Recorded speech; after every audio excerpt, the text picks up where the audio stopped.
Bill C-38 is a massive omnibus bill, what we describe as a Trojan horse. But if the budget passes, it will touch every aspect of our lives.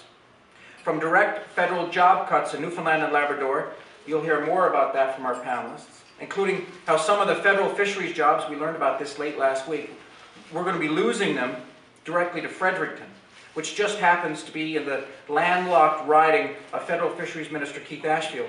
Emphasis on landlocked. The budget is called a Trojan horse because it contains so many items that are budget unrelated. The budget changes the age of eligibility for old age security to 67 from 65. There are budget changes to employment insurance that will, as I said this week in a speech in the House of Commons, on a motion that calls on the Conservatives to abandon its changes to employment insurance. The budget changes will empty what's left of the outports. Harper is Prime Minister. He is not my Prime Minister. He is the CEO of Corporate Canada, and the cabinet that works under him is the board of directors, and they're serving the interests of Corporate Canada. First, the fish were destroyed with no effort to rebuild the stocks. Now the fishermen and their communities are being systematically taken out. That point was made well this week in a letter to the editor of the Telegram. The Conservative government is telling frequent EI claimants that they will be required, after 6 weeks of collecting benefits, to take any work available within an hour commute, providing it pay at least 70% of what they were making before they were laid off. That's 2 hours of commuting a day for a job that pays 70% of what they made before. So tell me that won't hurt. Tell me that won't drive even more people from the outports, and probably translate into a lot more Thai workers being brought in to work at Newfoundland and Labrador fish plants, as we learned about this weekend. If Stephen Harper gets his way, the face of Canada, the face of Atlantic Canada, is destined to change. And I can tell you this, we won't recognize Canada. The federal government is acting without any consultation with the provinces. And in this case, as far as I know, there's been no outcry from the government here in Newfoundland about the EI. There's been no comment at all, to my understanding, on the Fisheries Act changes. There's been no comment on the environmental issues and the changes there. Now maybe I'm wrong. Maybe they passed all their viewpoints in writing and they've made major discussions with the federal ministers and with the Prime Minister. No, not the Prime Minister, because the Premier here can't get a meeting with him.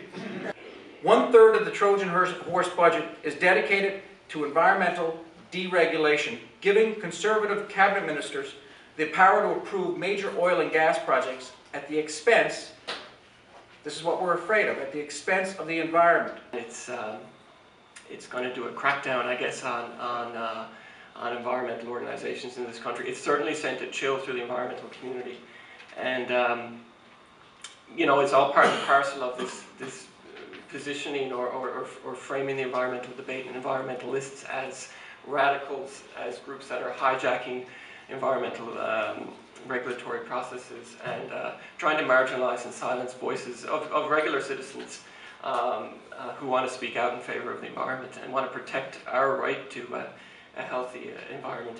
The Trojan horse budget will threaten fisheries and resources, removing habitat protection. Come on in.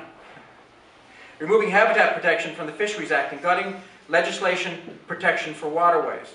As was pointed out in an editorial in this weekend's Telegram, the changes in the Fisheries Act and the budget will also interfere, I couldn't believe this when I read it, will also interfere with the right to public access to the fishery that dates back to Queen Victoria. We have lost the capacity, essentially, to adequately do search and rescue based out of Newfoundland, and mariners are starting to be afraid that there is nobody listening. This kind of event, I think, is a really good step towards stopping the Conservatives in their tracks. They may have a mandate for a majority government. They do not have the support of the majority of Canadians. I want to touch on the big picture perspective for a moment. Peter McKenna, a professor and chair of political science at the University of Prince Edward Island, he also had an interesting piece in this weekend's paper. He says Atlantic Canada is in the crossroads of the Harper government. I say he's right.